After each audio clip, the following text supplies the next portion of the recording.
Have you achieved success and a high income, but still lack personal fulfillment and work-life balance? You're in the right place. Welcome to the Successful But Struggling podcast. Join us as Erin, Eunicia, Joanne, and Mim share transformative insights and practical strategies just for you. Discover real stories and lessons that will elevate your personal satisfaction, professional accomplishment, and financial empowerment. Welcome to another episode of Successful But Struggling. Today, I'm going to be talking to our own Joanne Sotelo, physician, psychiatrist, and coach, and she's going to be helping us better understand how to get back to balance to lower our stress. Joanne, I can't wait to hear your wisdom on this powerful subject of stress that we've been talking about in this series. And it seems like we could talk about this topic forever, but let's talk about the topic of balance. Yes. Thank you so much, Erin. And it's interesting to the behind the scenes, because every time that we come up with a topic, we keep on thinking of, and we can talk about this and we can talk about that.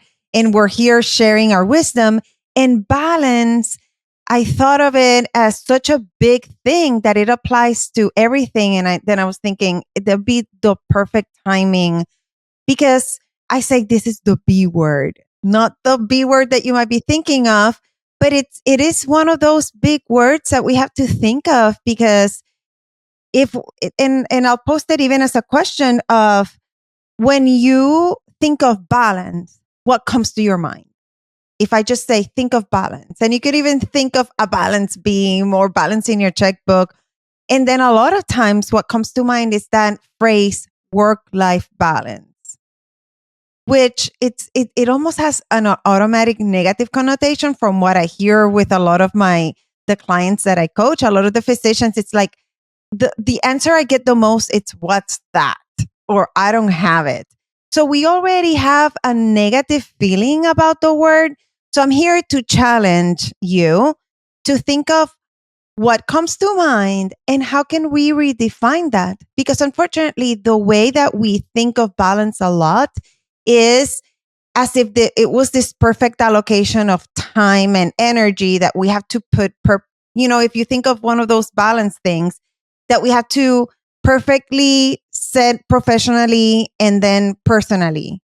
And of course, we're going to feel out of balance. We're going to feel like we're doing it wrong. Well, and I've heard you use a different word. And I think sometimes a word can trigger somebody.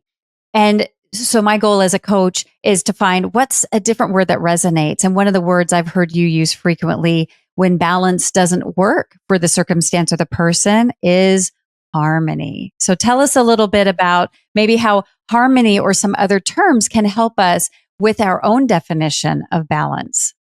I love the word harmony because I don't know if it's because I'm Puerto Rican, but it just feels very flowy, like you can dance to it.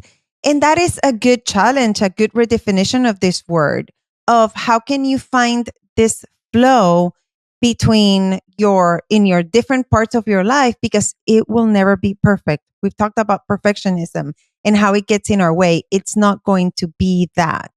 And harmony seems like more of a rhythm to find. And I like the musicality of the word. And another way that I can offer to think about balance and harmony is to also think of external versus internal events, to remind ourselves of the things that we can't control, but then also the things that we can control.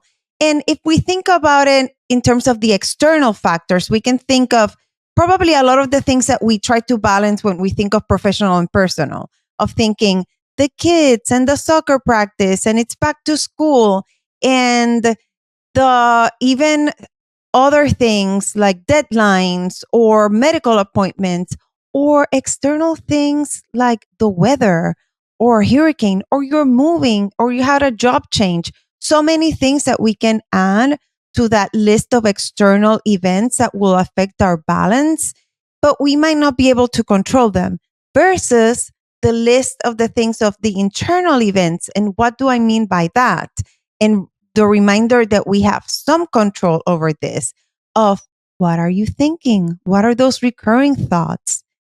What are your emotions? what are you making things mean? How do you handle stress? Those automatic reactions. And it's worth thinking about it this way and to think about how that will get back to balance, because a lot of times we feel victim to our to-do list or the circumstances, and we're like, oh, I cannot do anything about it. And not to minimize that, yes, there are big things going on, but that we can still twist a little bit how we feel. And it's not going to be that we're going to go from super anxious to calm, peace and love, right? Like this is not Pollyanna, Mary Poppins kind of thing, but to remind ourselves of how to get grounded, how to get a little bit better control of our thoughts and our emotions, and the benefits that this can have in terms of your balance, your harmony, and to control stress overall. Very powerful. And so what I hear you saying, Joanne, is number one, how do we define balance? And how we define balance or harmony may be very different from someone else. And I usually bring up that idea of awareness. Let's be aware. And let's say you are a leader, a physician, a mom, a wife. You have all of these hats. Should you be looking at the balance or harmony you have differently and not comparing yourself to someone maybe who's not married, who doesn't have a leadership position, who doesn't have children, and make sure that your awareness is such that you're not adding undue stress to yourself by making comparisons, saying, "Oh, why don't I have it all together?" Oh, that self-criticism, because as you said, you're not going to be making it any better by what are you making that mean? Yes, and such a good point of making sure that the ruler that you're using to measure your balance and your well-being, it's accurate, it's updated, it's yours, you're defining it.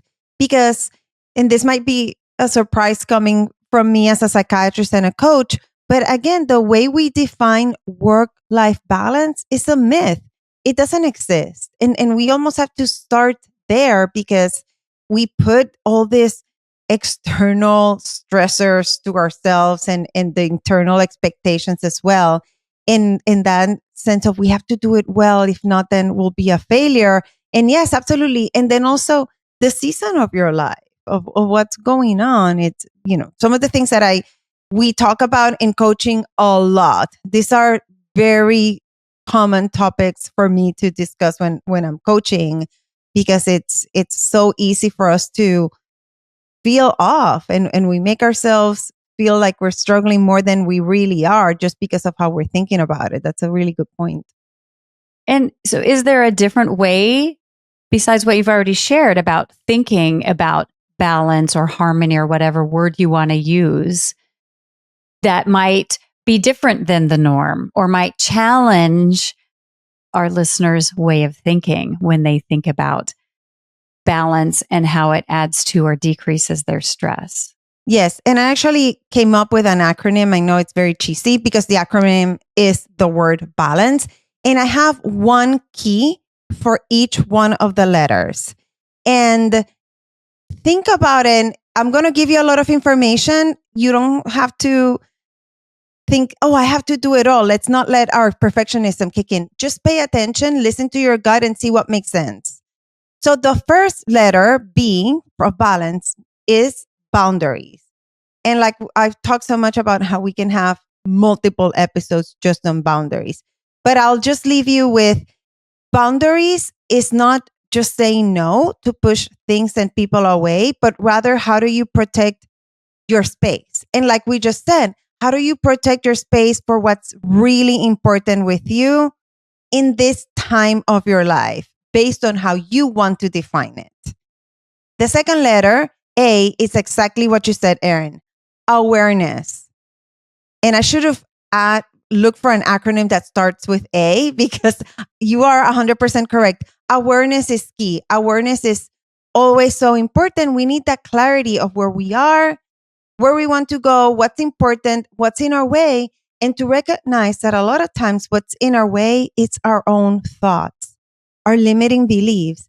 And the good news is that we can do something about it. We can twist our thoughts. And that's kind of the base of coaching too, having someone that gives you the like an outside brain to help you see things a little bit different.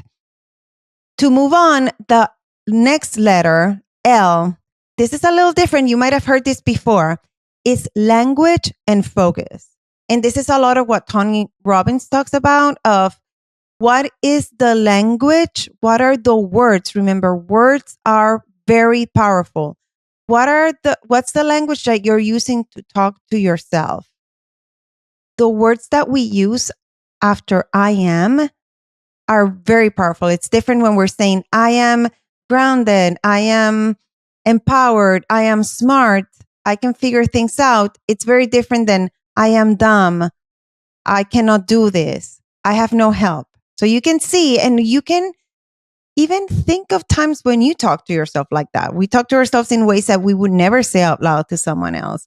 So the language that we use is very powerful. I had this powerful vision. I was sometimes positive things come out of social media, and what you said about language. There's this girl sharing a song of hers with a friend, and she's playing the song, and I'm listening intently to the words.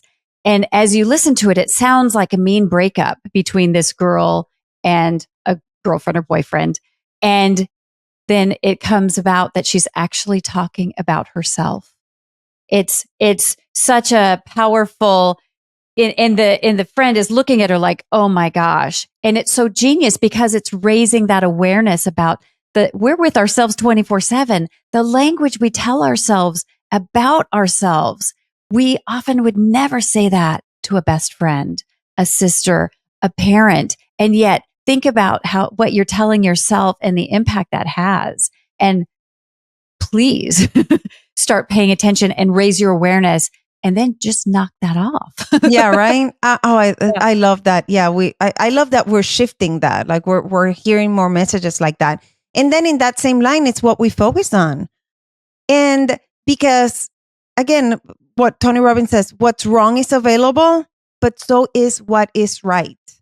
And it's up to you to focus on what are the problems, because that's what our brain will do automatically.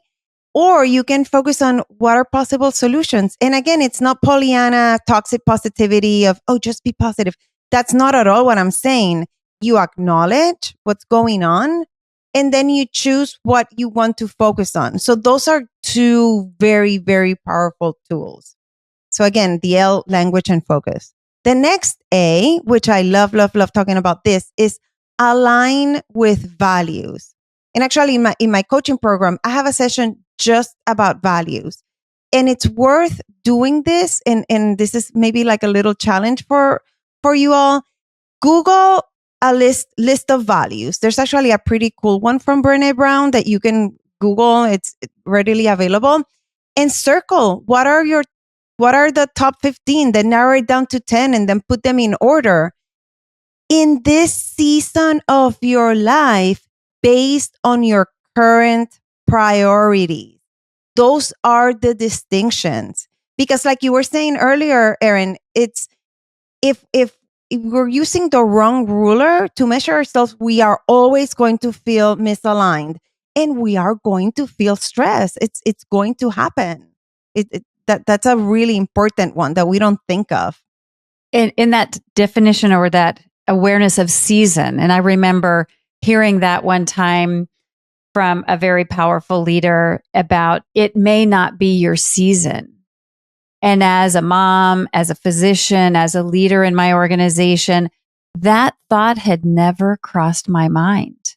That I was just like, I can do it all. And I took on huge projects that I, in hindsight, never should have taken on during that season of my life. But I had never looked at things that were offered to me with that filter.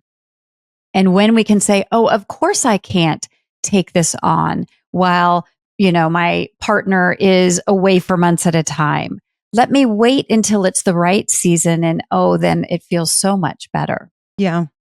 No, and we were talking to give a little insight. We were talking before for the recording of this season of our lives, right? Erin and I having kids going off to college, and so my oldest, he's going into his third year. But I remember that year before he left, it was one of those things that hits you hard because we are hardworking. If you're listening to this podcast, that's not our problem. We're hard workers. And then saying, wait a minute, is this what I want to value the most right now? Spending so many hours at work, which is a beautiful thing. Or at this time, let me see what I can change so that I can be with my kids as much as I can. And I did my best to go to as many practices and games and dinners and all the things. And then it was super hard anyways when he left. It's hard every time.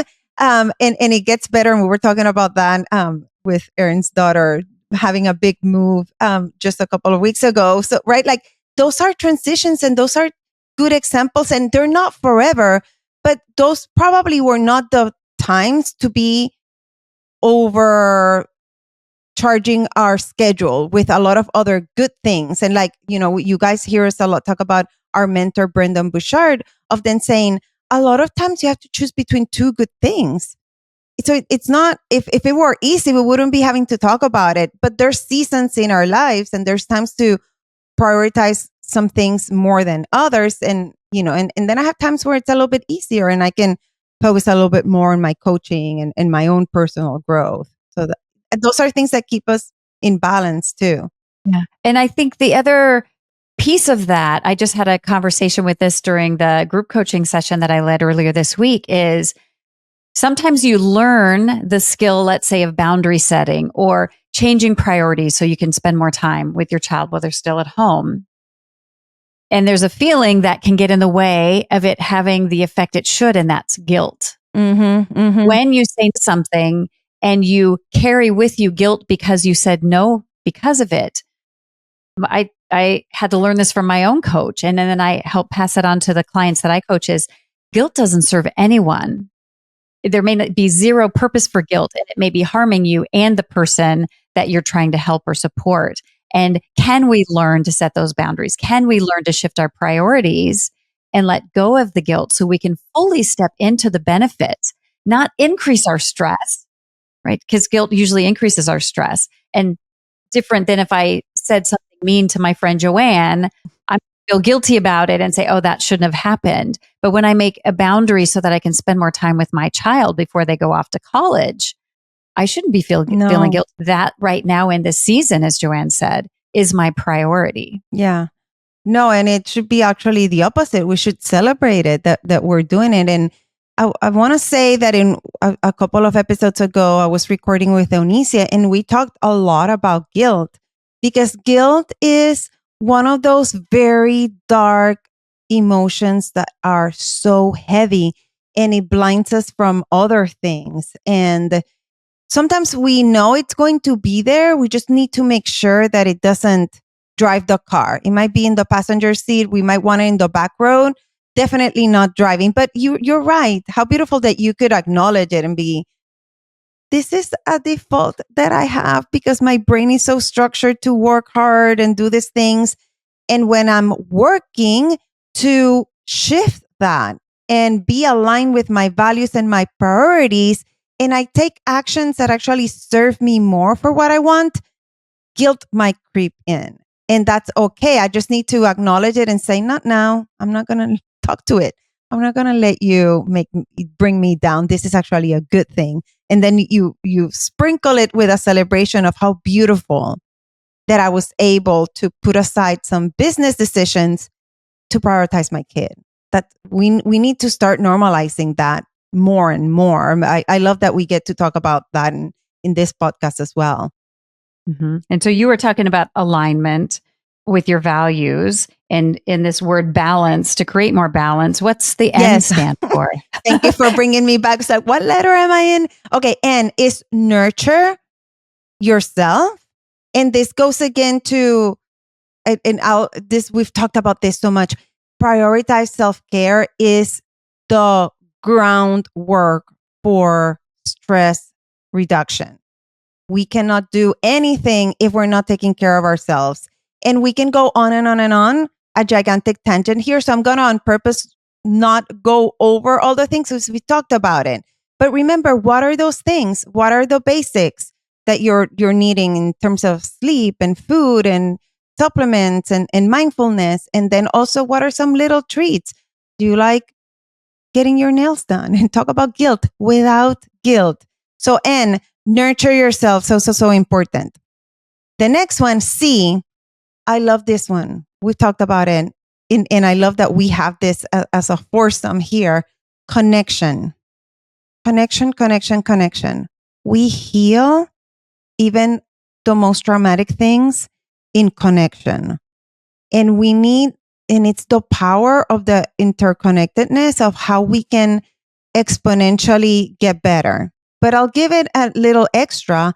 We have to connect also with our mission, with our work, and then also connect with yourself to the core of who you are, to your dreams. These are all so important for overall well-being, but definitely to get us back into this balance and harmony, and then also to help with stress, because we'll have so much more awareness, like you were saying earlier. And the last letter, a little bit more straightforward, E, which I struggled with. And I think it's part of what we were talking about earlier, Erin, you were saying, embrace flexibility. Again, when we're successful, we have to sometimes be kind of rigid in a good way. We talk about commitment, determination, discipline, in that there's a rigidity that sometimes, and rigidity is kind of a bad word, but there's a level of organization that we need to be successful, and that serves us. And we also need to be flexible. And sometimes we get that confused, and it's flexible doesn't mean, oh, just go with the flow, let go. I don't like that. I have issues with that phrase, projecting. But then embracing sometimes we get stuck with just very connected with the outcome. And sometimes we just need to be flexible and have that harmony again along the way, because maybe something better will come along. And to know, like we were talking, Erin and I, before, in going back to values and what's important right now, that sometimes we need to be flexible within ourselves to make ourselves feel a little bit better. And these are all of it so important to help with our overall well-being and our mastery of stress, because stress is part of our lives. No one is saying don't minimize, get rid of stress. That's not going to happen. Plus, that's not the life that we want. We're here to do big things. Stress will be a part of it. It's just knowing how we are approaching it. How are we thinking about it? What are we making it mean? How do we feel about it? And then all this balance to help us move forward. I love that, Joanne. So what I heard you talk about, we've been talking about getting back to better balance to lower stress. You've helped us better understand what does balance mean, and also another word, harmony, that might resonate with some folks. And also, what does balance mean for this season in your life? And what's your benchmark? What's the ruler you're using? I love the additional context, so we can better understand what those terms mean for our individual lives. And again, challenging how we may be thinking about balance, and challenging fixed mindsets and getting us to think maybe differently about it. And then I love this, what can we do about it? And you shared this idea of balance, boundaries, awareness, language, alignment, nurturing, connections, and embrace flexibility. And you also shared, you don't need to do all of those things.